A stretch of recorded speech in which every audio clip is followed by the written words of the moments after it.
Welcome back, my friends. Yes, another week goes by. Thanks so much for joining us here. It's Rick Wagner, getting it right here on KNZZ, KGLN, and various other places on the internet and our podcasts and others. Wherever you're joining us, thanks a lot for listening. Just to get some business out of the way, we're at KNZZ at 1100 and 92.7 on your FM dial.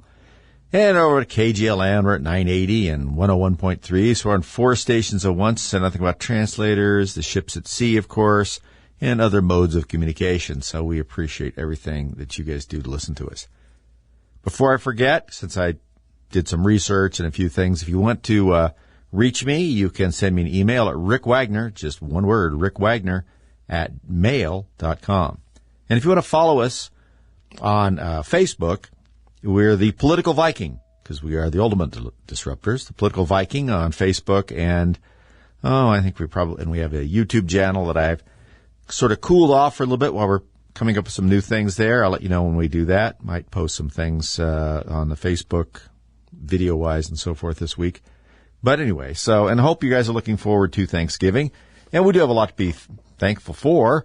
We're not living in Iran. I mean, there's that. I mean, they'd like us to, and they've turned it into that, but we're not there yet. But I got a lot of feedback from you guys on the election we talked about last week, obviously, and kind of enlarging on some stuff. So I did a little research based on what some of you guys were talking about, and it was interesting. I've got some feeds out there that I turn to over the years from preparing for the show and so forth, get a little information here and there. And some of the stuff, as we enlarge on it, if you look at what happened on the election day and then, let's say, the election week afterwards, and of course we have election month before that. Think about that. America isn't supposed to have an election month, is it? Much less election week to count ballots. And oddly enough, and this is pure coincidence, that the longer it goes, more likely it is Democrats win. That's purely accidental, obviously, but it sure seems funny. Now, I know Kari Lake has been challenging some of the results in Arizona. For those of you that follow what goes on in Arizona, in Maricopa County down there, which is Phoenix and all that area, it's a little bit like Clark County in Vegas, where Vegas is at in Nevada, is it carries a huge amount of the population.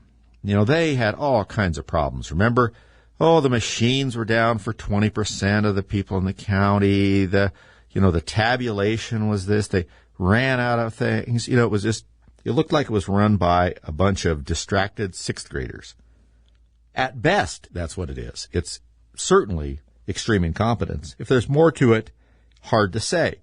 Because it's an interesting thing that you can cover up a lot of shady behavior by a lot of incompetence piled on top of it. It's sort of like digging a hole and throwing a bunch of leaves over the top of it. And it's hard to find out what really happened there. Maybe we'll get to the bottom of it, maybe we won't. The judges, when you go to the courts, aren't anxious to hear these cases to begin with. And then as long as we keep letting the Democrats appoint appoint judges, we're not going to hear a whole lot in those cases. They're going to slap them down, slap them down, slap them down. And we're not going to get anywhere. Then the Democrat press, the progressive press, really, will simply say, see, there's nothing there. These election deniers, they keep filing these lawsuits, and the judges keep dismissing them because nothing's happening. I'm not sure one thing really follows the other. I'm not sure that a bunch of political appointees, which is all the judges are, in these federal courts especially, and a lot of states, really are the complete arbiters about what's going on. And so it's just a vicious circle that goes around. You can't get any traction. Without being able to proceed in the courts, in most instances, you cannot get discovery. Discovery is just that. It allows you to ask questions. The court's power is behind you to make the other people answer it, provide documents, provide materials, and so forth. If they knock you out early enough, you don't get to ask any questions. So unless you have a lot of evidence already, which is very difficult to get because they won't give it to you, just probably this looks funny, that's not enough. So they're going to pop you off as fast as they can, and then you get nowhere in these cases. And then, of course, as I just said, you'll end up being an example of how there was nothing there. The judges didn't spare me. Okay? But that can't be our primary focus. Yes, we'd like to fix the election laws. Unfortunately, we're chasing the horses in the pasture who bolted 2 years ago. And we're still chasing them. In the meantime, the Democrats are riding them, okay? This is what I've discovered kind of when I started going through the analysis from several different places on the election. Our polling was wrong, not because I think some of the polls, Rasmussen, Trafalgar especially, a couple of smaller ones, I think were probably right when they had the races tight, but in some instances Republicans leading by a point or two, and then they lost by 5 points, right, or more. I kind of think they were right in the early days, but the difference is this sort of micro-targeting that you get in the voter population that the progressives have perfected. They've done it by shifting the voting style to a voting month, at least in some cases, and then tinkering with that from state to state. And then they spend their time trying to get ballots. I'm going to put it in a way that someone said that, and I can't remember who it was, and I may be rearranging in my head, but this is exactly right. Republicans are interested in voters. Democrats are interested in ballots. That's just not to say that they've snagged a shipment of ballots and are filling them out under lamplight in their back room someplace. Who knows? That could be happening. But is that they make sure that everybody that gets a ballot that they can get their hands on turns that ballot in or turns it over to them if they think that person could possibly vote on their side of an issue. That's what they do. We're still behind in that. We still are trying to do the old-fashioned way, which is what we prefer, which is get people to the ballots on election day, rather to the polls on election day, give people rides, make sure they turn out, get the neighbors to go, this and that. In the meantime, the Democrats, for a month before that day, are harassing and haranguing people to get votes turned in when they target the communities that are most likely to vote their way. They're making it super easy. They're going door to door to make sure you tune in, turn in, tune in, drop out. They're putting drop boxes everywhere. They're doing all of this stuff. And we just don't want to play that game. We don't like it because we don't think it's the way voting ought to be. The problem is that we're playing a game. They've made the rules, and we've been refusing to play by the rules because we don't like them very well. Well, we could try and change them, but think about that for a minute. It'd be great if good. How are you going to change them? Got to get people elected. Oh, okay. How are you going to do that? Have an election. Elections run the way you don't like it. And if you don't participate in that way, you're probably going to lose or stand a better chance of losing. Fine. They'll do a ballot initiative. Same thing. That's election during the ballot initiative. You're voting on to change the way ballots are going out when the people have already perfected a way, if not perfected, at least got a pretty good old way, to churn those ballots out to the way they're thinking. And they're certainly not going to let you change that if they can. So in order to prevent that, you've got to have an issue that is extremely popular. You could get past that, not to cheat so much. There may be some of that in there, but you could get past this advantage that they have in gathering ballots from people who otherwise would not vote or would forget about it or just not show up or not do it or, that aren't motivated. They motivate people. And not the way we do it by talking to them and trying to get them excited about voting. They go bother them. They go find them. A lot of you out there have been surprised when you hear about this voter correction thing, the ballot correction, right?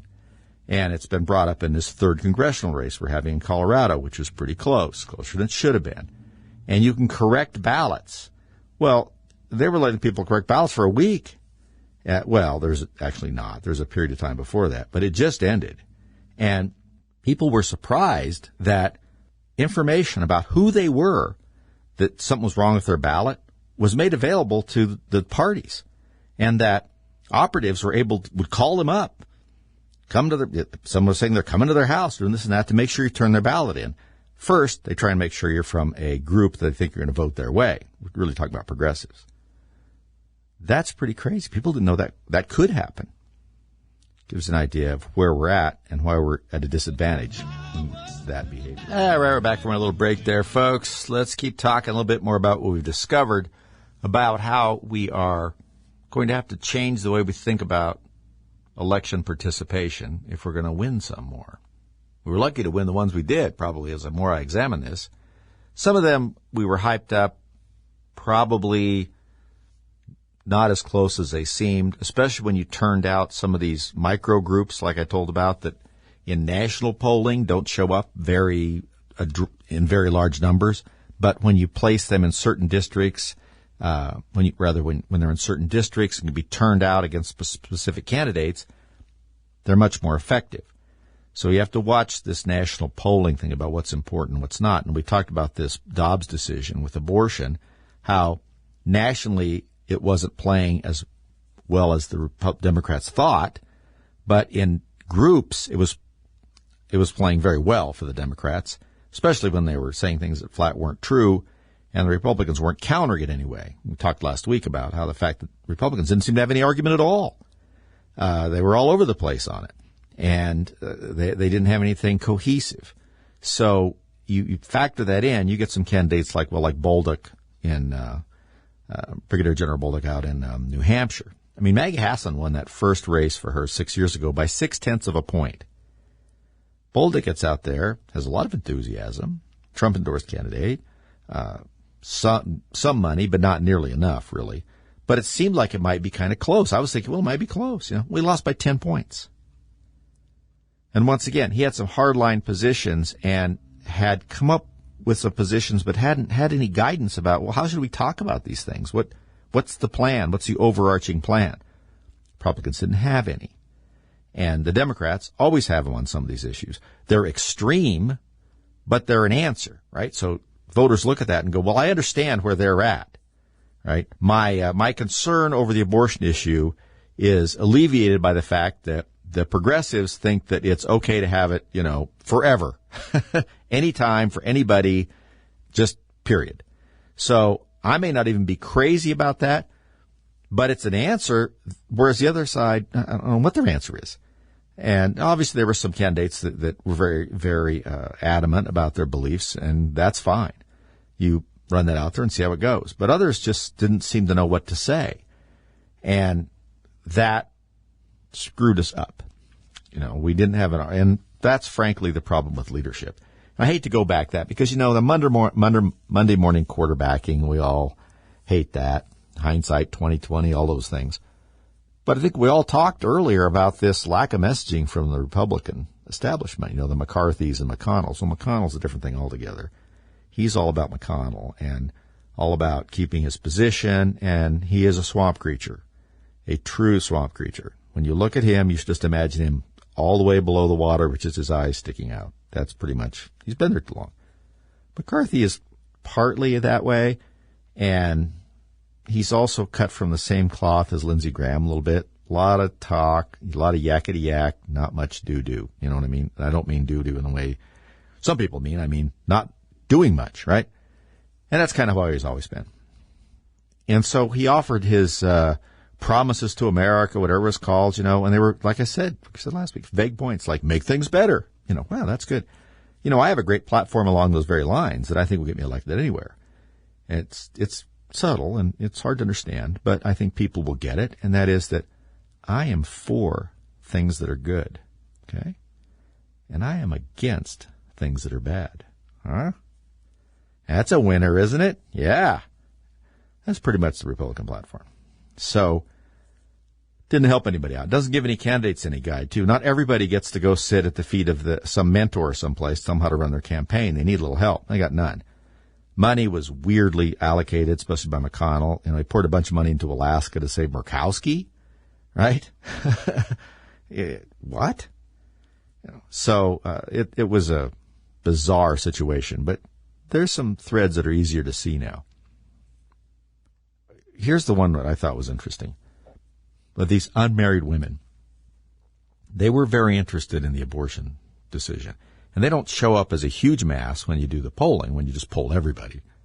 And it all depends. Remember, you can poll the population, likely voters, people that voted last time, people that say, by gosh, I'm going to vote unless I get, tied to a fence post. It depends on what group you're looking at.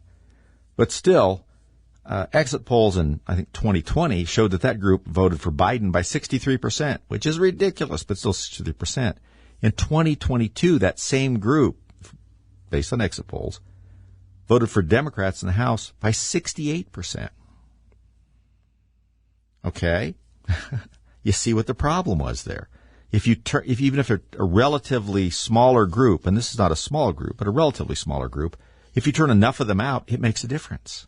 And someone else pointed out here, I have in my notes, and from one of the articles I was reading, because it was so true, because Lindsey Graham, after the Republicans, the only coherent message they had was that, look, all this does is let the states decide.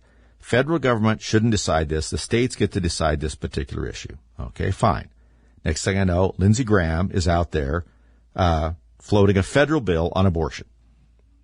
Right? It was 15 weeks, I think, and then after that, a ban on abortions, except for maybe some, there were some possible, I think, exceptions in there. I'd have to read it again.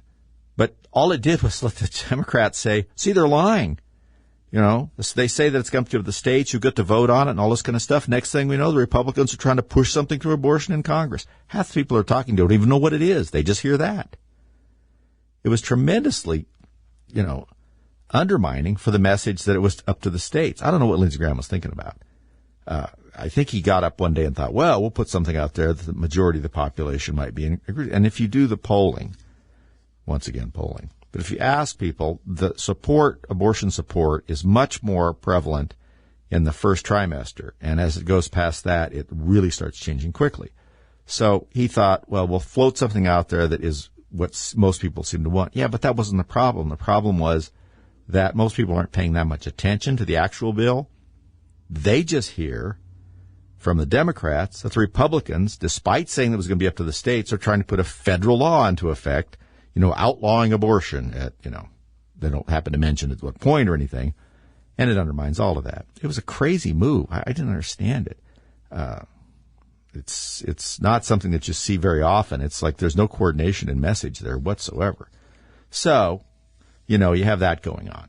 And let's talk one more thing about what's going on with some of the groups of progressive voters. And many of you will be familiar with the Latin term in loco parentis, right? Sort of roughly translated in the place of or surrounding you or of the parent. In other words, in the place of the parent. This is really what's going on with this large segment of the younger generation. They have substituted the family, or husbands, or in some cases wives, I guess, and the family unit for the government. They want the government to take care of them. The government is their decision maker. The government is their provider. The government is there like a father would be, or some other, a family unit would be. That's what's happening.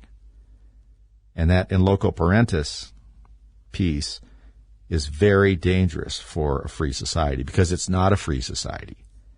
It turns very quickly into a regimented and dictatorial society, because in a sense, that's what they're asking for. They don't know it exactly, but that's what they're going to get. And it also destroys the middle class. As we have less and less choice in our lives, the middle class has a harder and harder time existing. And as we crunch down on the economic pieces, as we start snipping away at various pieces of the economy, it gets smaller and smaller and harder for people to work their way into middle income America. And what you'll end up with is what has to happen for true autocracies to exist, and that is two classes. They cannot exist in a meaningful way when you have a strong middle class. You have to eliminate it, because a strong middle class is entrepreneurial, what some call bourgeois. They are the people who make things, build things, do things, and they are allowed by the government, who has hands off in the right-thinking society, to move up into a strong middle class, upper middle class, lower middle class, but a middle class. They're not poor and they're not rich. Those people have a very different stake in the economy and in the governance of the country, because the way the country is governed allows them to prosper economically, whereas the super rich and the very poor both have different agendas. The super rich don't care. You can take part of their money. Doesn't matter. They got plenty. And if it makes you feel better to take it and it vaccinates or insulates them from any harm or somebody accusing them of something, that's okay. They do it all the time. You saw this with Crypto Guy, this guy from the FTX exchange. You know, he's been vaccinating himself with the Democrats by giving them money for a couple of years, slipping and sliding away out there. All these guys do that. The very poor are forced into that position because of an economic situation that they're hard to get out of, and they become beholden to government. They can't see a way out. They're underwater. And so when you just have those two pieces, it's easy to rule a country. You just get the top behind you, distribute it a little bit from them to the bottom, and you stay in charge. A strong middle class doesn't buy into that.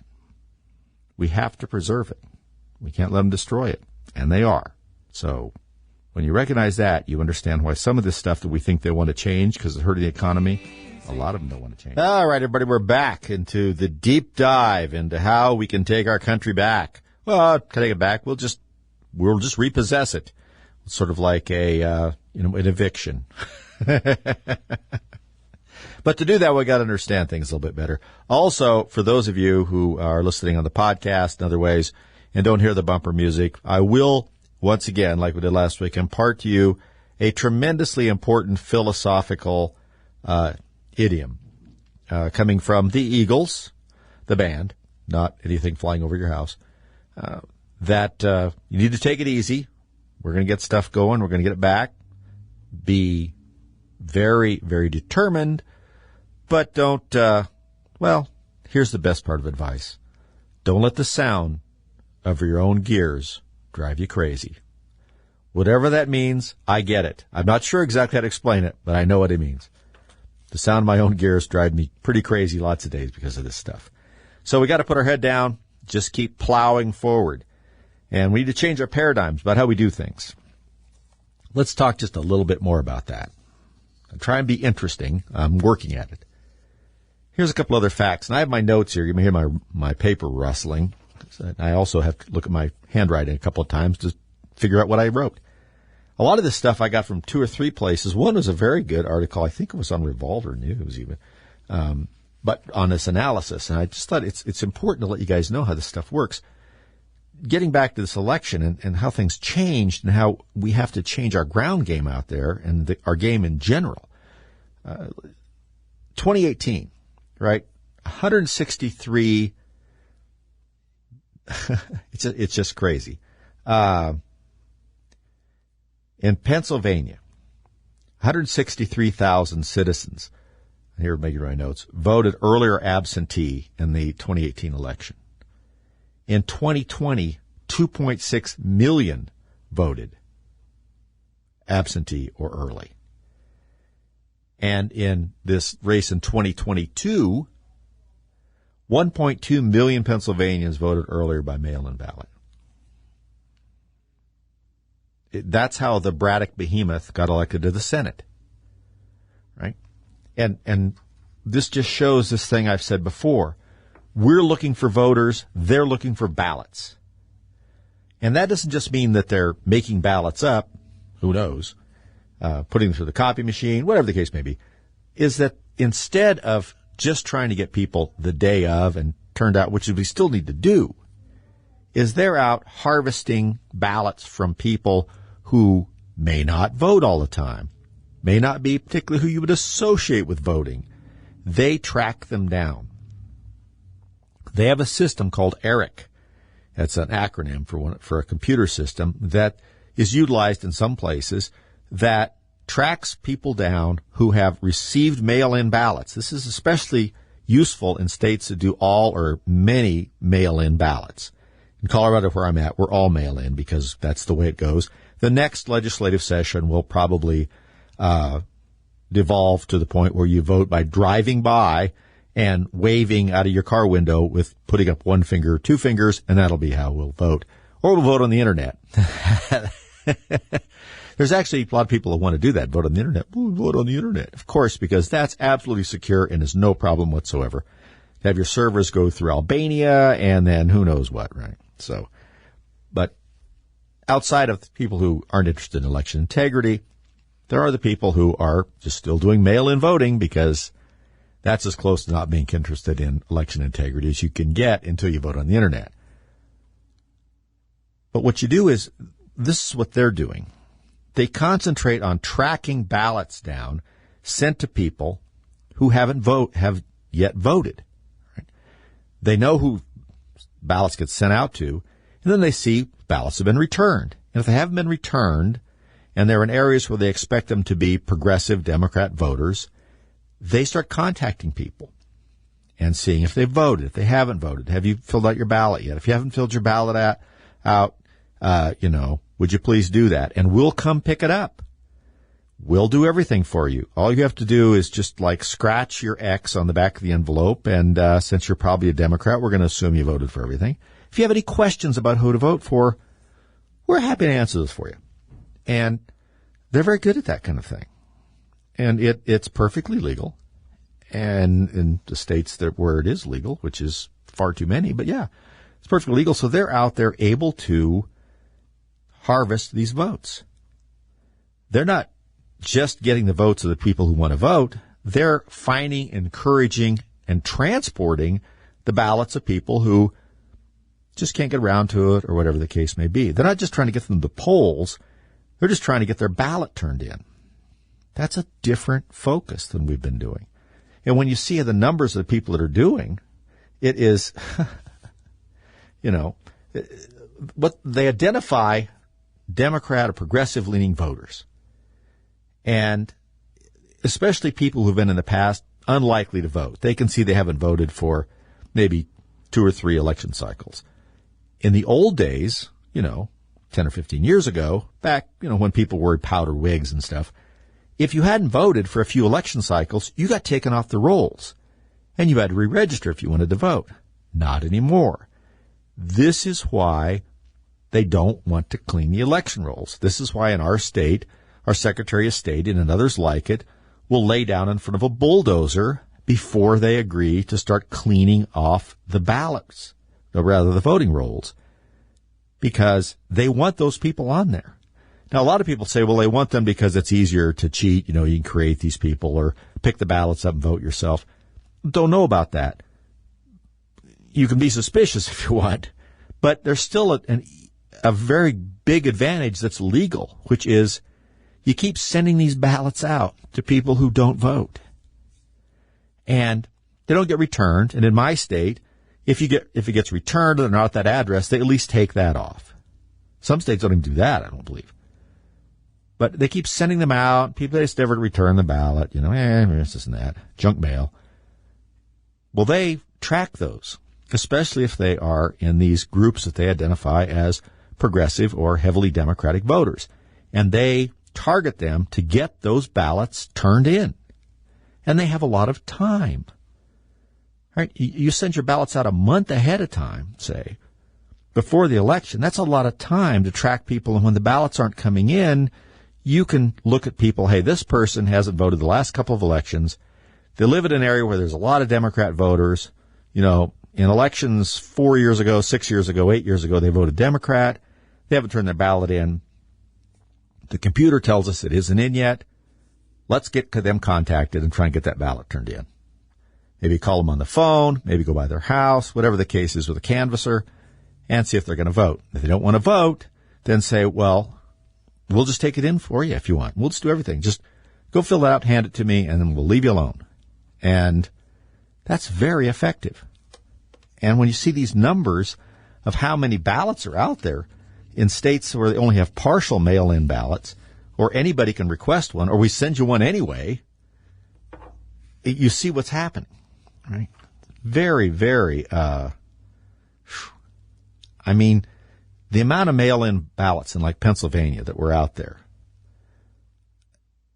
it was a contest about who could collect the most ballots and not have voters just blow it off, not about turning the vote out in a traditional sense. It's slightly different, and you can see how it turns everything on its head if you start looking at the advantages to that. And that's what's going on.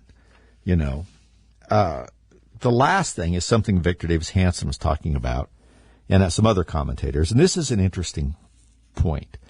Some of the states that are the worst And this is why New York is such a bright spot in this last election.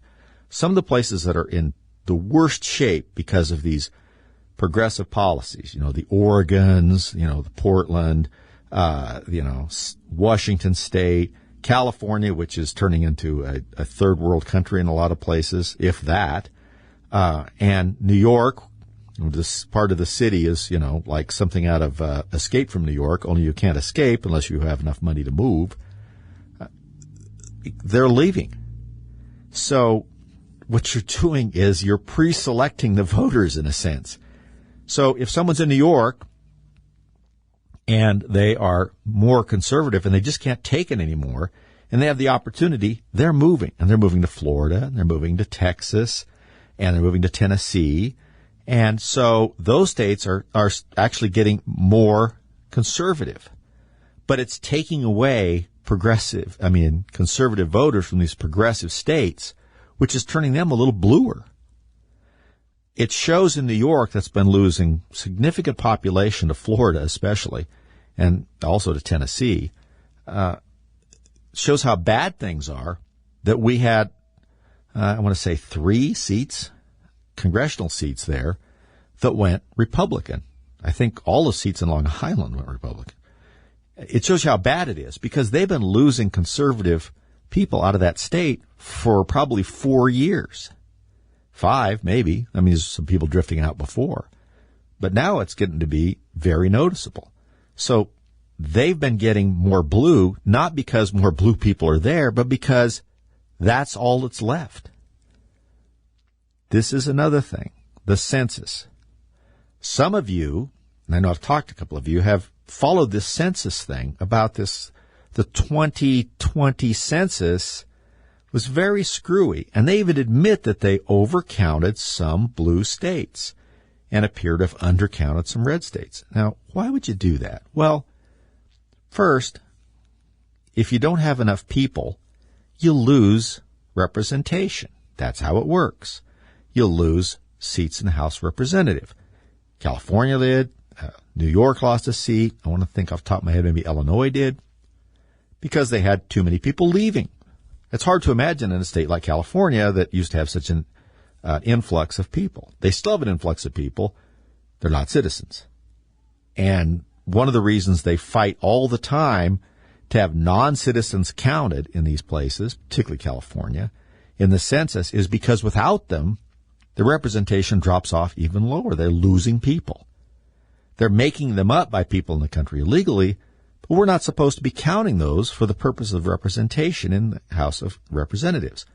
Their argument is, look, they're in the country, they're receiving services, they're doing this and that. It's not fair not to count them, because if you don't count them, then we don't have as big a share of the federal pie, and we've got to supply services to these people.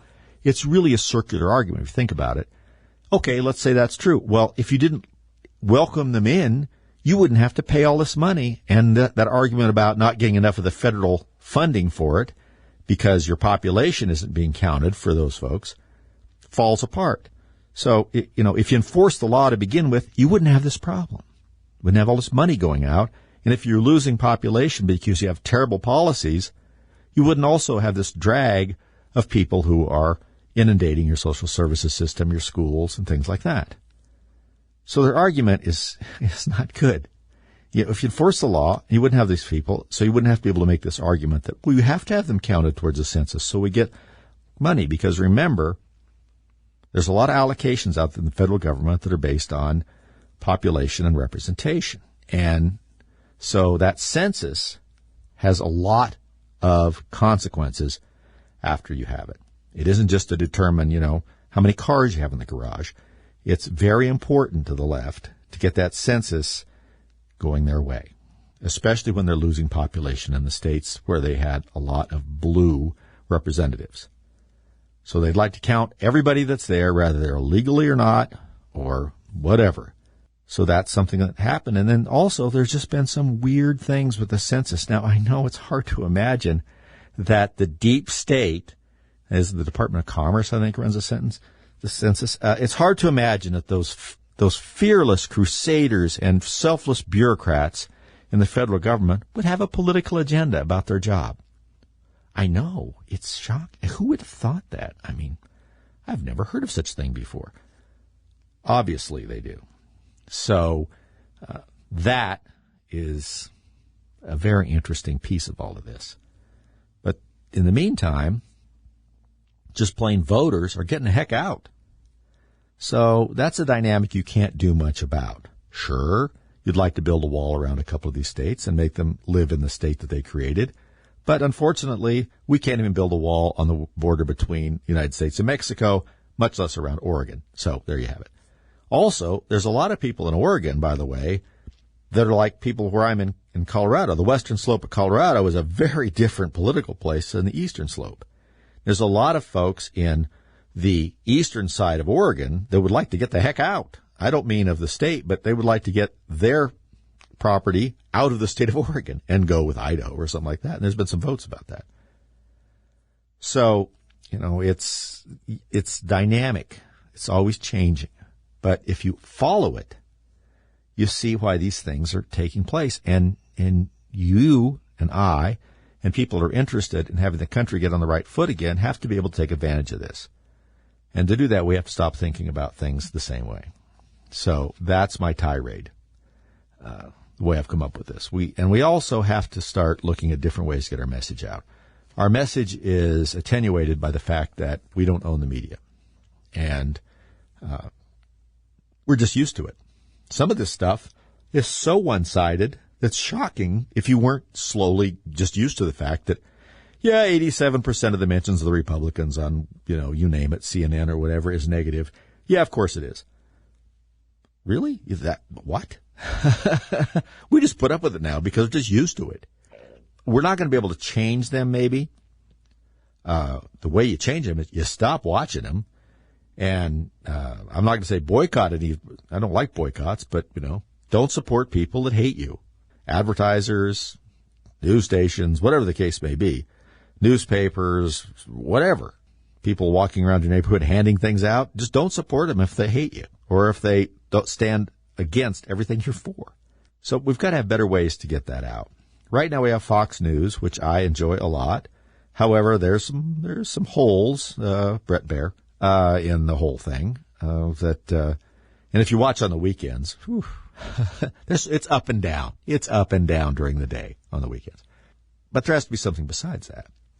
Because when it gets right down to it, we don't want anybody to have any kind of hegemony on that stuff. So there's Newsmax out there. There's Breitbart. There's things like that.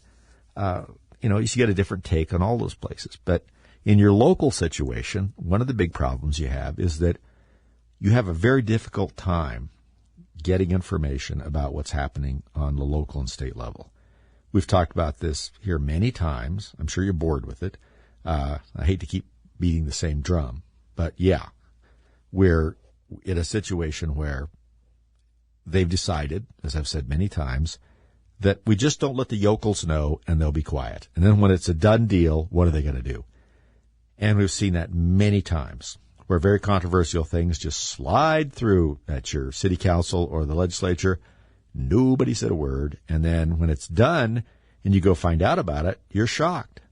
Well, some of that is us abrogating our responsibility to follow what's going on.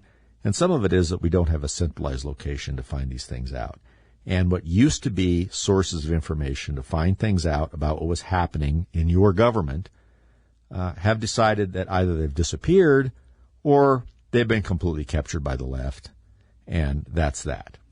And gosh, the news media has been progressive or at least leftist for, I don't know, how long have we had a news media? But a long time. Ever since Spanish-American War, maybe. Remember, there was people that said that the Hearst newspapers were probably responsible for whipping the war up.